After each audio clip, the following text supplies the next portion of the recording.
और आइए अब खबरों को देख लेते हैं विस्तार से। बसपा सुप्रीमो मायावती विधानसभा चुनाव में पार्टी की करारी हार की समीक्षा करेंगी।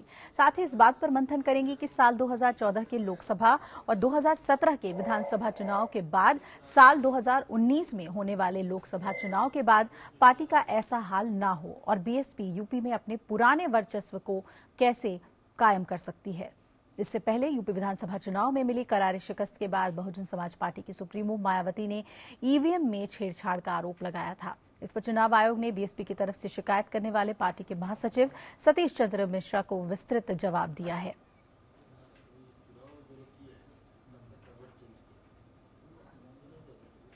तो यूपी विधानसभा चुनाव में समाजवादी पार्टी के हार के बाद समाजवादी पार्टी में नेतृत्व परिवर्तन की मांग उठने लगी है। पार्टी के कुछ नेताओं ने सपा संरक्षक मुलायम सिंह के सम्मान की पुनर्स्थापना की मांग शुरू कर दी है। वहीं चुनावी हार पर समीक्षा करने के लिए समाजवादी पार्टी के पदाधिकारियों, निर्वाचित विधायक और बाकी सदस्यों की बैठक 16 मार्च को होगी। वहीं बसपा के राजनीतिक भविष्य को लेकर भी सवाल खड़े हो रहे हैं। भारी बहुमत से जीत की उम्मीद लगाए बैठी समाजवादी पार्टी को बड़ा झटका लगा है। अखिलेश के खिलाफ पार्टी के भीतर से विरोध तेज हो गया है। पार्टी के नेता मुलायम सिंह को नेतृत्व सौंपने की मांग उठाने लगे हैं। इन नेताओं का कहना है कि अखिलेश ने इन चुनाव को अपना इम्तिहान बनाकर बागडोर अपने हाथ में ली थी। अब उन्हें पार्टी नेताजी के हवाले कर देनी चाहिए। वो अपने ही पिता को बाहर करने का, पार्टी के संस्थापक को बाहर करने का, तमाम पुराने लोगों को अपमानित करने का, अब जीत न सही, पार्टी की बहुत बुरी तरह बर्बादी सही, बहुत बुरी हार ही सही, इस हारी हुई और बहुत कमजोर पार्टी को भी अब अखिलेश जी का कर्तव्य है कि जाएं और अपने वचन के अनुसार नेताजी को वापस कर दें। सपा नेता सीपी राय ने यह भी कहा कि इस बार विधानसभा चुनाव में वो जीते हैं जिन्हें मुलायम और शिवपाल ने टिकट दिए थे। तमाम अवरोधों के बावजूद शिवपाल आसानी से चुनाव जीतने में कामयाब रहे। इन नेताओं का कहना है कि अपने पिता से पार्टी की बागडोर छीनना अखिलेश यादव को महंगा पड़ा है। इसके अलावा उन्होंने अपने पिता की तरह जमीन पर उतरकर कभी काम नहीं किया। वो हमेशा जनता से दूर रहने वाली युवा टोली की घेरेबंदी में उलझे रहे। अखिलेश को तजुर्बेकार कार्यकर्ताओं के बजाय चुनाव प्रबंधन कंपनियों पर भरोसा करना महंगा पड़ रहा है। उनके चुनावी भाषणों में क्षेत्रीय समस्याओं की अनदेखी नजर आती रही है।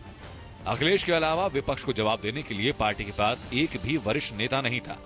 और जब कांग्रेस विरोध से 3 दशक तक पार्टी ने अपनी जमीन बनाई तो ऐसे में कांग्रेस से समझौता मतदाता को कतई गले नहीं उतरा। उन्हें समाजवादी परिवार की कलह को खत्म कर मुलायम सिंह और चाचा शिवपाल को चुनाव अभियान में शामिल करना चाहिए था। तो समाजवादी पार्टी तो संघर्ष की पार्टी है, हमेशा संघर्ष किया है और संघर्ष के बल पर जब भी हम लोग सत्ता में आए हैं, संघर्ष के बल पर आए। हमारे सभी कार्यकर्ताओं ने संघर्ष किया है और फिर संघर्ष करके फिर आए। 2012 में 224 सीटें जीतने वाली सपा को इस बार महज 47 सीटों पर संतोष करना पड़ा। 2012 में सपा को 29.29% वोट हासिल हुए। इस बार 7% घटकर 22% पर रह गए। तब मुलायम सिंह यादव के चेहरे पर चुनाव लड़ा गया था और मुलायम सिंह की नजर यूपी के गांवों पर थी। लेकिन नेताजी ने ये जीत बेटे के नाम कर दी और अखिलेश की ताजपोशी कर दी। अखिलेश गांव भूल गए और लैपटॉप, स्मार्टफोन और एक्सप्रेस वे की बातें करते रहे। गांव से कनेक्शन टूटते ही नुकसान नजर आने लगा। साल 2014 के लोकसभा चुनाव में सपा सिर्फ 5 सीटों पर सिमट गई। अखिलेश यादव के नेतृत्व पर सवाल उठे जो परिवार में कलह की वजह बन गए। ऐसे में एक बार फिर पार्टी आत्मसंघर्ष से गुजरती नजर आ रही है। वहीं बसपा के सामने भी वजूद का सवाल खड़ा हो गया है। 2007 में 207 सीटें और 2012 के विधानसभा चुनाव में 84 सीटें पाने वाली बसपा को इस विधानसभा चुनाव में सिर्फ 19 सीटें मिली हैं। तो वहीं वोट शेयर में भी सपा से मामूली बढ़त यानी 22% है। आलम तो यह है कि इतने कम विधायकों के दम पर मायावती को राज्यसभा में अपनी सीट बचाना तक मुश्किल हो जाएगा। दरअसल दम यानी दलित मुस्लिम समीकरण की वजह से चुनाव में पार्टी का दम निकल गया। मुस्लिम उम्मीदवार ज्यादा खड़े करने से दलित बीजेपी के साथ हो गया तो मुसलमान बंट गया। ऐसे में संदेह है कि दलित वोटर प्रदेश में 5 साल बाद मायावती के पास लौटेगा। मगर अब सवाल उठता है कि गठबंधन से दूर भागने वाले मायावती को बसपा के अस्तित्व बचाने के लिए क्या गठजोड़ के लिए मजबूर होना पड़ेगा। अमित यादव, एपीएन। तो अभी से ही मंथन का दौर शुरू हो गया है और बीएसपी की तरफ से भी ये खबर आ रही है कि मायावती अब समीक्षा करेंगी कि आने वाले वक्त में आखिर बसपा कहाँ है, जनाधार उसका क्यों आखिर खो रहा है। आइए सीधा रुख करते हैं हम लखनऊ का। मेरे सहयोगी खुर्रम निजामी हमारे साथ जुड़ रहे हैं। खुर्रम, 2019 के लिए अगर मायावती अभी से जाग रही हैं तो इसी से पता चल जाता है कि इस करारी हार को कितनी गंभीरता से उन्होंने लिया है। किस तरह की समीक्षा की बात सामने आ रही है बसपा की ओर से? देखिए अभिलाषा, होली खत्म हो चुकी है और सारे नेता अब आगे की रणनीति बनाने पर जुट चुके हैं। अगर हम भारतीय जनता पार्टी की बात करें तो मुख्यमंत्री कौन होगा, इस पर फैसला करने के लिए मंथन शुरू हो चुका है। अगर हम समाजवादी पार्टी की बात करें तो इतना खराब प्रदर्शन की वजह क्या थी, पर्सनल स्कोर्स कैसे सेटल होंगे, इस पर समाजवादी पार्टी में मंथन हो रहा है। तो वहीं पर अगर हम बहुजन समाज पार्टी की बात करें, जहां पर जिसकी सबसे बड़ी दिक्कत सामने है कि उनकी जो राष्ट्रीय नेता हैं, जो उनकी राष्ट्रीय अध्यक्ष है मायावती, वो अगला टर्म कैसे पूरा करे, अगला टर्म उनका कैसे शुरू होगा जो अगले साल खत्म हो रहा है राज्यसभा का, इस पर लेकर मंथन उनके अंदर ही अंदर चल रहा है। लेकिन साथ में 2019 के लिए भी तैयार हो रही, कि उनको मालूम है कि अगर किसी तरीके से जोड़ तोड़ करके वो राज्यसभा पहुंच भी गई, लेकिन 2019 में उनका प्रदर्शन बेहतर नहीं हुआ, यानी कि आंकड़े अच्छे नहीं हुए, तो फिर उनकी जो उनकी राजनीति है बिल्कुल खत्म हो जाएगी। उनकी पार्टी कहाँ जाएगी किसी को नहीं मालूम है। तो आज बैठक होनी है बहुजन समाज पार्टी में लखनऊ में, जिसमें वरिष्ठ कार्यकर्ता और सारे विधायकों को कॉल किया गया है। 10:30 बजे तक की ये मंथन बैठक चलेगी। सुबह 8 बजे शुरू होगा, 10:30 बजे तक की मंथन चलेगा। उसके वो पीसी भी कर सकती हैं मायावती 10:30 बजे। लेकिन जो असल दिक्कत है मायावती के सामने वो ये है कि वो खुद को कैसे बचाएं। यानी अगर राज्यसभा में उनको दोबारा जाना है तो फिर उनको और जो पॉलिटिकल पार्टीज हैं, कांग्रेस हैं या समाजवादी पार्टी हैं, उनसे एक फ्रेंडली टोन उनको लाना पड़ेगा, जो फिलहाल अभी तक की ऐसा कभी कुछ होता हुआ दिखा नहीं है। लेकिन अब किस तरीके से होगा ये उनको समझना है, क्योंकि बड़ी दिक्कत ये है कि अगर आपका राष्ट्रीय नेता ही किसी हाउस का मेंबर नहीं होगा और मायावती सरीखा नेता का किसी हाउस की मेंबर नहीं होंगी, तो फिर राजनीति आगे कैसे बढ़ेगी। तो दिक्कत ये भी है कि बीएसपी जो उनकी पार्टी है वो बेहतर, उसका भविष्य कैसे बचाया जाए, और साथ में उन्हें अपना भविष्य बताना है। पार्टी तो 2019 के परफॉर्मेंस के बाद तय होगा कि वो कैसा परफॉर्म किया है, लेकिन अगले साल जब उनका टर्म खत्म हो रहा होगा तो टर्म को रिवाइव कैसे किया जाए, ये उनके सामने बड़ी चुनौती है। और पार्टी भी इसको समझ रही है और देख रही है। तो पार्टी कैसे रिएक्ट करती है ये भी देखने वाली बात होगी, क्योंकि अगर नेता कमजोर होता है तो पार्टी भी कमजोर होती है, या फिर पार्टी में विरोध के स्वर फूटने लगते हैं। लेकिन जिस तरीके से वोट बैंक दरका है मायावती का पिछले 2 चुनाव में 14 और अब 17 में, वो साफ बताता है कि मायावती को अब गठबंधन की राजनीति करने के लिए मजबूर होना पड़ सकता है। और यही देखने वाली बात होगी कि वो कांग्रेस के साथ कंफर्टेबल होती हैं या फिर पुरानी जो रंजिश है समाजवादी पार्टी के, उसको भूल करके दोनों पार्टी एक फोरम पर आ पाती है, जिसका संकेत अखिलेश यादव ने नतीजे आने से ठीक पहले किया था और कहा था कि अगर जरूरत पड़ी तो वो बुआ का भी साथ ले सकते हैं। और अब क्या बुआ अखिलेश का, बबुआ का साथ लेंगी कि नहीं लेंगी, ये देखने वाली बात ये सबसे अहम बात है खुर्रम। और पार्टी के डाउनफॉल का वक्त है और ऐसे में क्या समाजवादी पार्टी के करीब वो जाती हैं, ये बेहद अहम है। सपा को भी लेकर आपसे जानना चाहेंगे कि जहां एक तरफ पार्टी के कई वरिष्ठ नेता ये मांग उठा रहे हैं कि अब अखिलेश को पूरी जिम्मेदारी जो है वो मुलायम सिंह यादव को पार्टी की कमान सौंप देनी चाहिए, क्या कुछ अंदर से खबरें निकल कर आ रही हैं? किस तरह के मंथन का दौर जारी है सपा के अंदर? देखिए, कहा जाता है जो जीता वही सिकंदर और जो हारा उसके लिए दिक्कतों की होती है शुरुआत।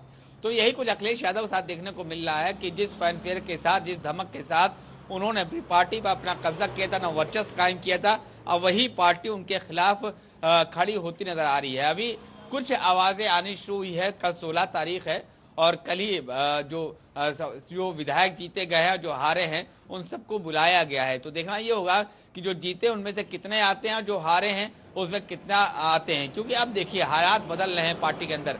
अब अखिलेश का जो कद था, जो उनकी जो पकड़ थी पार्टी में, बेहद कमजोर हो चुकी है। तो अखिलेश यादव इस बदलते हुए हालात में अपने को कैसे ढाल पाते हैं। अखिलेश ने एक बात कही थी जिसको अब याद दिलाया जा रहा है। वो ये कहा था 11 मार्च आने दीजिए, मैं खुद नेताजी के पास जाऊंगा और पार्टी उनको सौंप दूंगा। लेकिन तब उनको ये यकीन था कि वो जीतेंगे, लेकिन अब तस्वीर दूसरी हो चुकी है।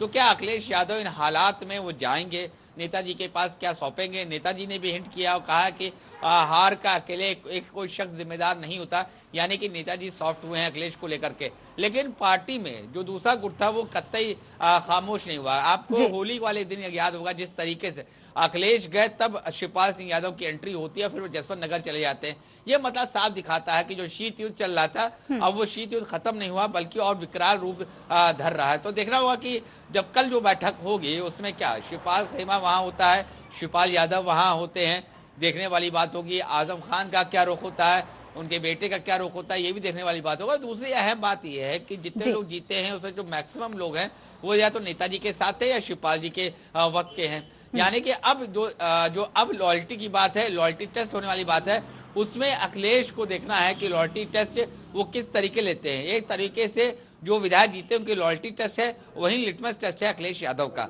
लेकिन जो सबसे बड़ी दिक्कत अखिलेश यादव की वो ये है कि अगर अभी वो ज्यादा मुखर हुए तो 2018 में उनको खुद विधान परिषद जाना है, उनका भी टर्म खत्म हो रहा है, और अगर वो ज्यादा मुखर होते हैं पार्टी के अंदर तो जाहिर सी बात हो सकता है कि अखिलेश यादव को विधान परिषद से बाहर का रास्ता देखना पड़े। दूसरी बड़ी बात यह है कि नेता विरोधी कौन हो सकता है, क्योंकि दूसरी सबसे पार्टी इत्तेफाक से समाजवादी पार्टी है।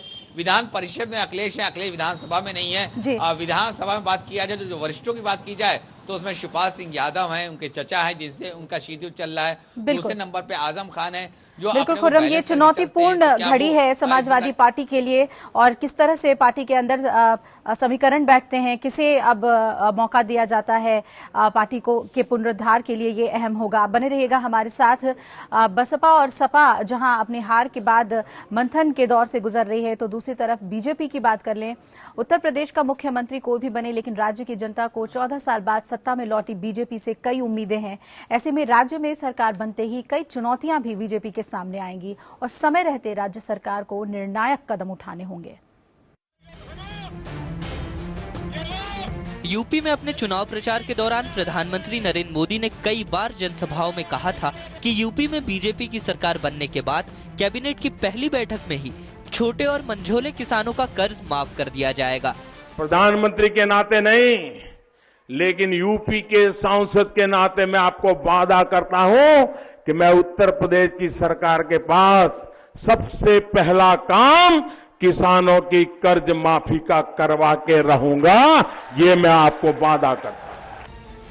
ऐसे में पीएम के किसानों को किए गए वादे पर सबकी नजरें रहेंगी। पीएम मोदी ने यह भी कहा था कि यूपी का सांसद होने के नाते वह इस बात की खुद निगरानी करेंगे कि यूपी की सरकार अच्छा काम कर रही है या नहीं। प्रधानमंत्री ने चुनाव के बीच में ही शमशान और कब्रिस्तान का भी मुद्दा उठाया था। सपा की सरकार पर उन्होंने यह आरोप लगाया था कि सरकार कब्रिस्तान की चारदीवारी के लिए पर्याप्त धन तो दे रही है, लेकिन शमशान के लिए वह कोई सुविधा नहीं दे रही है। ऐसे में नई सरकार का शमशान और कब्रिस्तान को लेकर क्या रुख रहेगा, यह भी देखना दिलचस्प होगा। दूसरी ओर चुनाव प्रचार के दौरान बीजेपी अध्यक्ष अमित शाह ने बार बार कहा था कि यूपी में कॉलेज और स्कूलों के बाहर हो रही छेड़खानी को रोकने के लिए एंटी रोमियो टीम बनाई जाएगी। इस चुनाव में 3 तलाक का मुद्दा भी काफी गूंजा था। पार्टी ने कहा था कि इस मुद्दे को लेकर वह सुप्रीम कोर्ट जाएगी ताकि मुस्लिम महिलाओं को 3 तलाक से छुटकारा मिल सके। राजनीतिक जानकारों का मानना है कि यूपी में मुस्लिम बहुल इलाकों में भी बीजेपी ने काफी अच्छा प्रदर्शन किया है। इससे ऐसा लग रहा है कि लोकसभा चुनाव से पहले बीजेपी इस मुद्दे को और धार देगी ताकि इसका राजनीतिक लाभ लिया जा सके।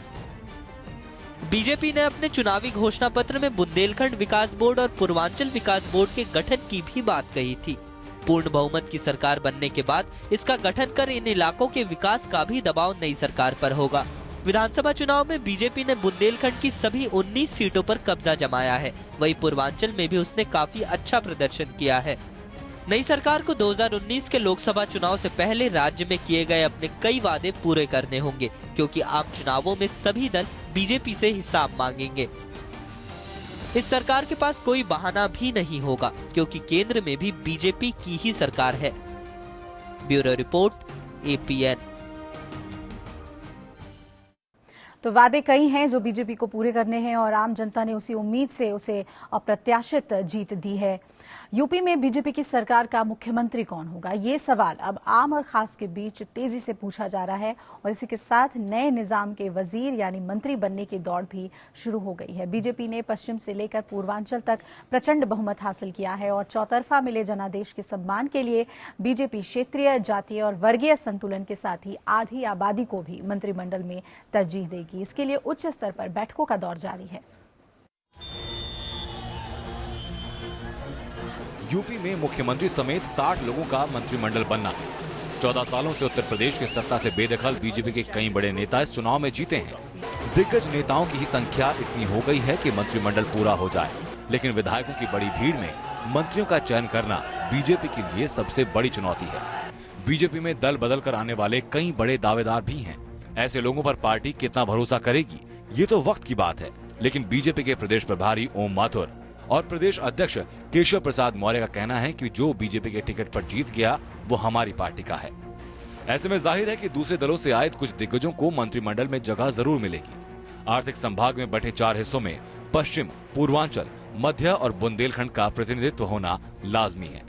वैसे ही बुंदेलखंड में हाशिए पर रहने वाली बीजेपी ने इस बार चारों तरफ कमल खिलाया है। पढ़ लो आसमान में लिखी इबारत खुली, सिंहासन खाली करो,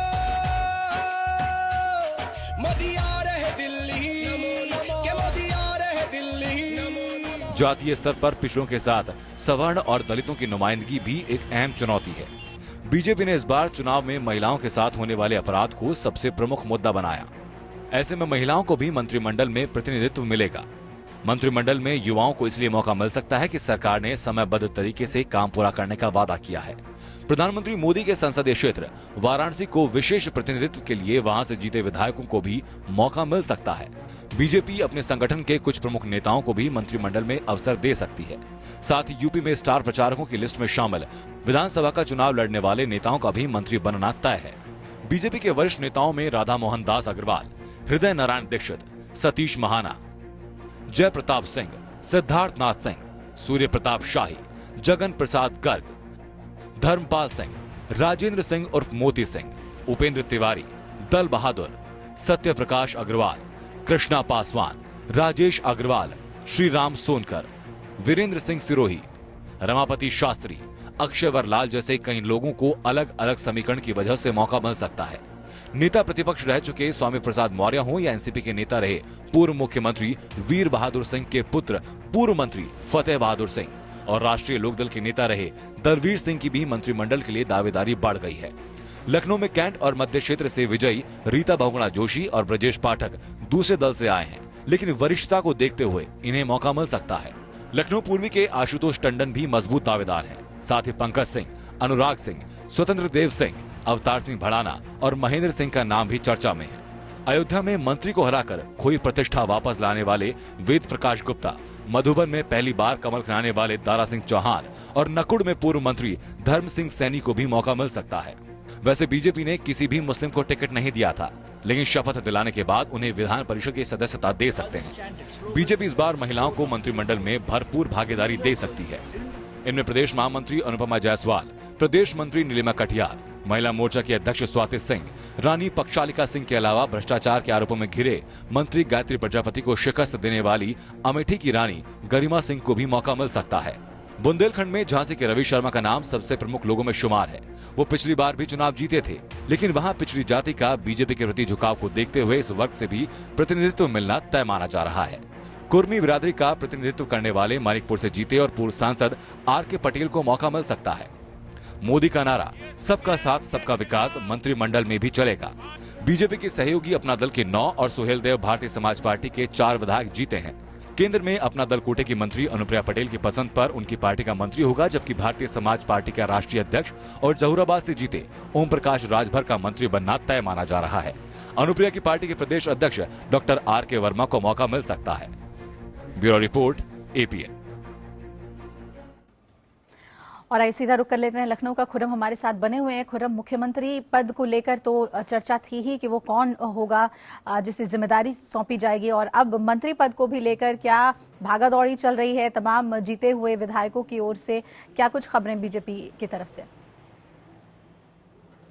जी बिल्कुल अभिलाषा, देखिए सिक्के के दो पहलू होते हैं। 324 विधायक के साथ भारतीय जनता पार्टी विधानसभा पहुंच चुकी है और ये बड़ी दिक्कत भी है। एक अच्छी बात यह है कि टू थर्ड मेजोरिटी आपके साथ है, अब आग पर किसी का प्रेशर नहीं है, लेकिन दिक्कत इस बात की है कि 324 की जो संख्या है उसको आप कैसे संभालेंगे। उसमें लॉयल्टी भी चेक करनी है और जो बाहर से जीत कर आए हैं, जो आपकी उम्मीदों पर खरे उतरे हैं, मसलन मौर्य हैं, ब्रजेश पाठक है, रीता बहुगुणा जोशी, ये वो लोग हैं जिन्होंने बड़ी सीटें जीती है। अगर हम रीता की बात करें तो उन्होंने मुलायम की बहू को हराया है, ब्रजेश पाठक की बात करें तो उन्होंने मंत्री को हराया है, रविदास मेहरोत्रा जिनकी पकड़ बड़ी बेहद मजबूत मानी जाती है मध्य में, उनको हराया है। तो इनको भी लॉयल्टी आपको देखनी, उनका भी जो परफॉर्मेंस है वो आप इग्नोर नहीं कर सकते।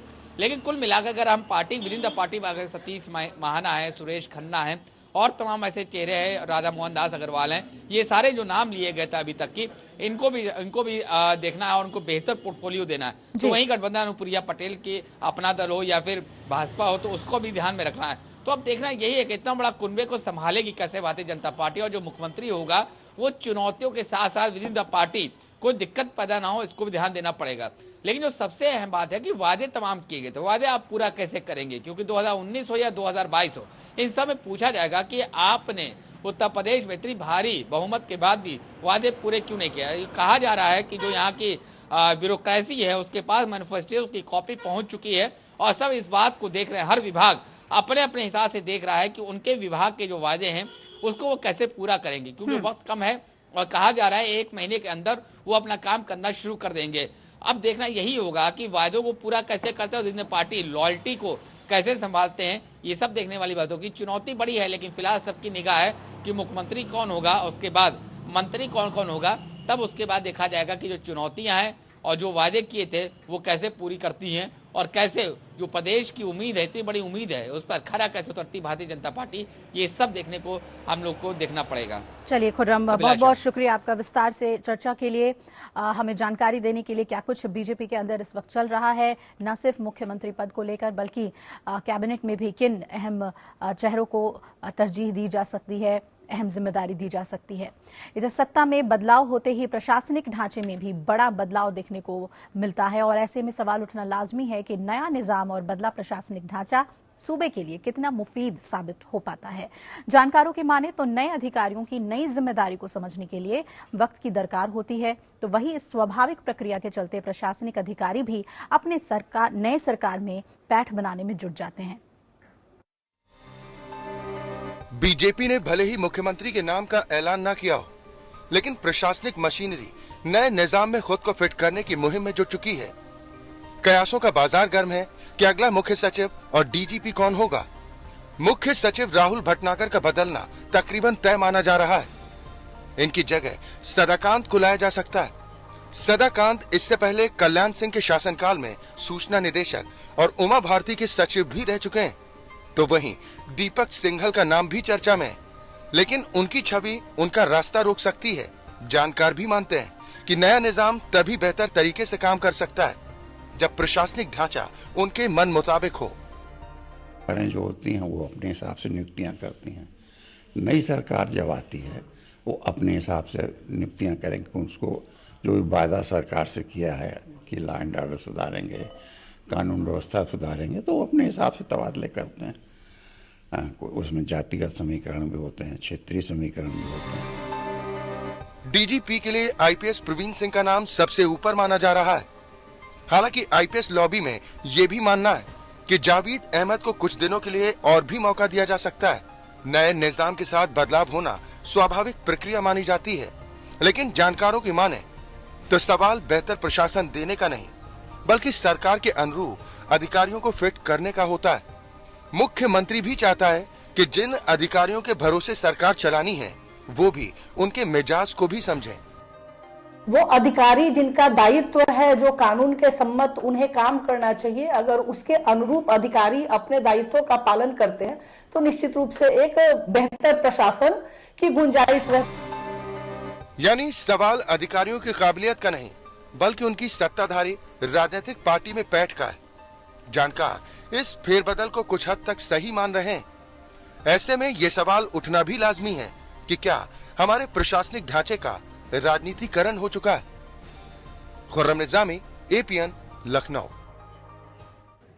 और इधर आगरा के एतमादपुर विधानसभा टेरी बगिया जगजीवन नगर क्षेत्र में बीजेपी को एक तरफा वोट पड़ने के आरोप लगाकर स्थानीय बीएसपी ने एक रैली निकाली और प्रधानमंत्री नरेंद्र मोदी के खिलाफ जमकर नारेबाजी की। वहीं ये भी कहा गया कि ईवीएम मशीन को हटाकर दोबारा से बैलेट पेपर के द्वारा वोटिंग कराई जाए। उत्तर प्रदेश और उत्तराखंड में बीजेपी ने पूर्ण बहुमत हासिल कर लिया है, तो जल्द दोनों प्रदेश के मुख्यमंत्रियों की घोषणा भी बीजेपी द्वारा कर दी जाएगी। लेकिन दूसरे दलों को बीजेपी की जीत पचती नजर नहीं आ रही है और अब वो ईवीएम से छेड़छाड़ का आरोप चुनाव आयोग पर लगा रहे हैं। बीजेपी के लिए 5 राज्यों के विधानसभा चुनाव के नतीजे जोश लाने वाले रहे हैं। जहां यूपी और उत्तराखंड में बीजेपी ने पूर्ण बहुमत हासिल कर लिया, तो दूसरी तरफ गोवा और मणिपुर में भी बीजेपी ने राज्यपाल के सामने बहुमत का दावा किया है। लेकिन जब हम विरोधियों की बात करते हैं तो विरोधियों को ये हार पचती नजर नहीं आ रही है अपनी। अब विरोधी अपनी हार का ठीकरा ईवीएम मशीन पर फोड़ते नजर आ रहे हैं। जहां यूपी में बसपा सुप्रीमो मायावती ने ईवीएम के साथ छेड़छाड़ के आरोप लगाए, तो दूसरी तरफ प्रदेश उत्तराखंड के हरीश रावत और कांग्रेस प्रदेश अध्यक्ष किशोर उपाध्याय ने भी दबी जुबान में ईवीएम के साथ छेड़छाड़ की बात कही है और कांग्रेस मायावती के कंधे पर बंदूक रखकर निशाना साधती नजर आ रही है।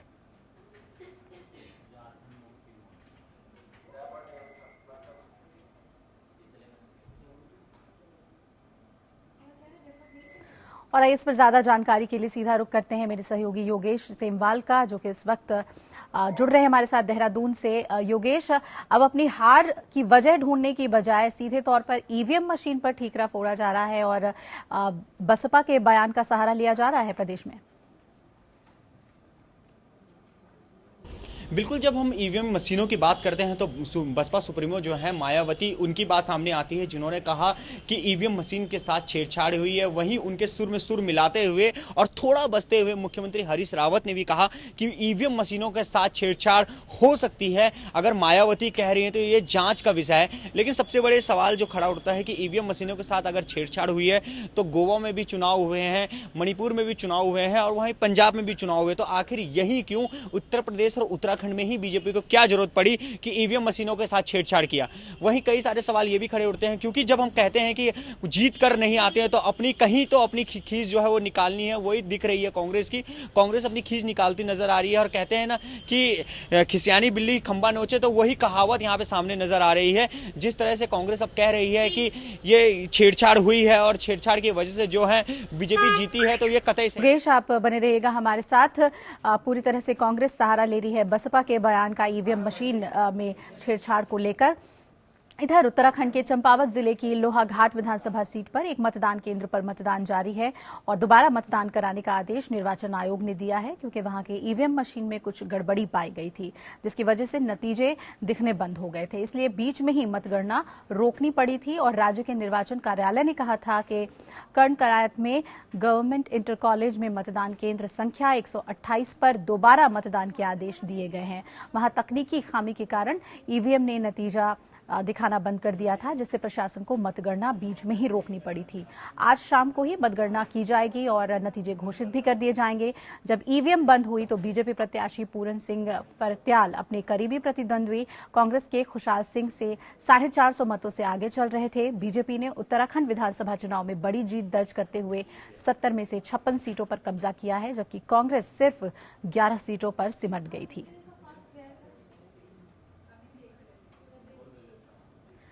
तो जहां ईवीएम मशीन में छेड़छाड़ के आरोप विपक्षी दल लगा रहे हैं कांग्रेस और बसपा, तो वही निर्वाचन आयोग किस तरह से सजग है इलेक्शन को लेकर और खराबी पाए जाने पर पुनः मतदान कराया जा रहा है। योगेश, इसे किस तरह से देखें?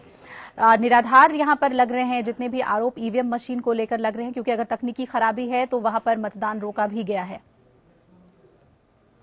जो एक सीट बची हुई है कर्णप्रयाग की सीट, उस पर आज जो है मतदान होने जा रहा है। बहुत ही महत्वपूर्ण इसे माना जा रहा है। जब हम बात करते हैं 70 विधानसभाओं की, तो 70 विधानसभाओं में से 69 जो सीटें हैं, जो विधानसभा की सीटें हैं, उनमें मतदान की प्रक्रिया पूरी हो चुकी है। वहीं कर्णप्रयाग में किसी कारणवश जो है वहां पर जो चुनाव नहीं हो पाया था, जो मतदान की प्रक्रिया नहीं हो पाई थी, उसे आज जो है पूरा किया जा रहा है। चुनाव आयोग ने इसके लिए पूरी तैयारियां कर रखी हैं। तो वहीं जब हम पुलिस प्रशासन की बात करते हैं तो पुलिस प्रशासन ने भी पूरी तैयारियां कर रखी हैं। कांग्रेस और बीजेपी को भी जब हम देखते हैं तो दोनों ही इस सीट को जीतना चाहते हैं, क्योंकि आखिरी सीट है और दोनों ने जो है मजबूत तरह से इस सीट को जीतने के लिए पूरी तैयारियां कर रखी हैं। चाहे हम बीजेपी की बात करें तो बीजेपी के केंद्रीय नेता लगातार यहां पर आए, उन्होंने दौरे किए, आम जनता से जो है वोट मांगने की अपील की। तो वहीं मुख्यमंत्री हरीश रावत भी लगातार पहुंचते रहे, क्योंकि कांग्रेस जो है वो हरीश रावत के नाम पर इस बार चुनाव लड़ रही है। तो मुख्यमंत्री हरीश रावत ने भी लगातार वहां दौरे किए और आम जनता से मांगा। महत्वपूर्ण ये चुनाव रहेगा, वो तो अब 11 तारीख की मतगणना के बाद ही पता चलेगा कि आखिर कौन जीता कौन हारा, लेकिन आज जो है ये महत्वपूर्ण है। और कर्णप्रयाग में बहुत बहुत शुक्रिया आपका पूरी जानकारी हमें देने के लिए इस खबर से जुड़ी हुई। और आइए अब बात गोवा की कर लें। गोवा में मनोहर पर्रिकर फिर मुख्यमंत्री बने हैं। कानूनी पेंच फंसाने की कांग्रेस की कोशिश पर सुप्रीम कोर्ट के फैसले के बाद उन्होंने पद और गोपनीयता की शपथ ली। अब उन्हें 16 मार्च को सदन में बहुमत साबित करना है। मनोहर पर्रिकर देवाची शपथ घेता की कायद्यावरवी स्थापित जाला अशा भारतीय संविधानाविषयी हांव खरेली श्रद्धा आनी निष्ठा बाळगितलो। हांव भारताची सार्वभौमत्व आनी एकात्मताय उन्नत राखतलो। और दिल्ली से आनन फानन में रक्षा मंत्री के पद से इस्तीफा देकर गोवा भेजे गए मनोहर पर्रिकर चौथी बार गोवा के मुख्यमंत्री बन गए। सुप्रीम कोर्ट के फैसले के बाद उन्हें शपथ दिलाई गई। पर्रिकर के साथ ही 9 मंत्रियों को भी शपथ दिलाई गई। इनमें महाराष्ट्रवादी गोमांतक पार्टी के सुदीन धवलीकर और मनोहर अजगांवकर, गोवा फॉरवर्ड के विजय सरदेसाई, विनोद पल्लीकर और जयेश सालगांवकर और बीजेपी के फ्रांसिस डिसूजा और पांडुरंग मेडकेकर शामिल हैं। इसके अलावा निर्दलीय गोविंद गावड़े और रोहन खाउंटे भी मंत्री बने हैं। इससे साफ हो गया है कि बीजेपी को निर्दलीय विधायकों का भी समर्थन प्राप्त है। बीजेपी के विधायकों को भरोसा है कि पर्रिकर 5 साल सरकार चलाएंगे। They have unnecessarily wasted the time of the Supreme Court and unnecessarily wasted time in formation of the government. Today BJP is forming the government. We have the absolute majority. शपथ ग्रहण समारोह में बीजेपी अध्यक्ष अमित शाह और वेंकैया नायडू भी मौजूद रहे। उधर सुप्रीम कोर्ट से फटकार खाने के बाद कांग्रेस अब बैकफुट पर तो है, लेकिन इस पूरे मामले पर बीजेपी पर हमला करने का कोई मौका नहीं छोड़ रही है। वह नैतिकता की दुहाई तो दे ही रही है, बीजेपी पर पैसा फेंकने का भी आरोप लगा रही है। It's a question of how much money the BJP has thrown to steal the mandate of Manipur and Goa. Manipur में जबरन विधायकों को अगवा किया जा रहा है और गोवा में जनमत को चोरी करने की और डाका डालने की सौदेबाजी की जा रही है। उधर शपथ ग्रहण से पहले कांग्रेस विधायकों ने भी राज्यपाल मृदुला सिन्हा से मुलाकात की, लेकिन अब फैसला सदन में ही होगा और पर्रिकर की पहली चुनौती सदन में बहुमत साबित करने की है। Bureau report, APN। और गोवा के तरह ही मणिपुर में भी बीजेपी सरकार बन रही है। एन बीरेन सिंह के नेतृत्व में मणिपुर में पहली बीजेपी सरकार आज शपथ लेगी और मणिपुर में विधानसभा की 60 सीटों के लिए हुए चुनाव में कांग्रेस को 28 जबकि बीजेपी को 21 सीटें मिली हैं, लेकिन सहयोगी पार्टियों के साथ मिलकर बीजेपी सरकार बना रही है। मणिपुर में सियासी संकट हल होता दिख रहा है। मणिपुर की राज्यपाल नजमा हेपतुल्ला ने बीजेपी को सरकार बनाने का न्योता दिया है। मणिपुर में बीजेपी का शपथ ग्रहण समारोह होगा। खबर है कि समारोह में बीजेपी अध्यक्ष अमित शाह और केंद्रीय मंत्री जितेंद्र सिंह उपस्थित रहेंगे। 11 मार्च को आए चुनावी नतीजों में भले ही बीजेपी को सत्ताधारी कांग्रेस से कम सीटें मिली हों, लेकिन अन्य दलों के सहयोग से बीजेपी नेता बीरेन सिंह ने राज्यपाल नजमा हेपतुल्ला के सामने सरकार बनाने का दावा पेश कर दिया है। सोमवार को ही बीरेन को बीजेपी विधायक दल का नेता चुना गया था। We need lot of development. We need lot of issues regarding youths, jobs, and I feel that it is very necessary that we should have a stability in the state. लगातार 15 साल तक राज्य के मुख्यमंत्री रहे ओ इबोबी सिंह ने अपने पद से इस्तीफा दे दिया है। मणिपुर में विधानसभा की 60 सीटें हैं। इस चुनाव में कांग्रेस ने 28 सीटें जीती थीं, जबकि बीजेपी को 21 सीटें मिली थीं। एनपीएफ के 4 और अन्य दलों के 7 विधायक चुनाव जीतकर सदन पहुंचे हैं। राज्य में बहुमत के लिए 31 विधायकों के समर्थन की जरूरत होगी, जबकि बीजेपी का दावा है कि 32 विधायक उसके साथ हैं। More expansion will be there. Request to the people of Manipur to cooperate with the newly coming BJP government. We will serve the peoples without having difference of caste, community, religions, hail or fire, everything.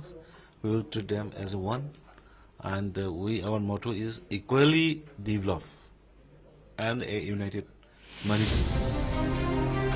ये पहला मौका होगा जब मणिपुर में BJP की सरकार बनेगी। इबोबी सिंह के नेतृत्व वाली कांग्रेस सरकार के पूर्व मंत्री बीरेन्द्र सिंह बीजेपी सरकार के मुख्यमंत्री होंगे, जिसके लिए उन्होंने प्रधानमंत्री मोदी और बीजेपी नेतृत्व का आभार जताया है। Bureau report, APN।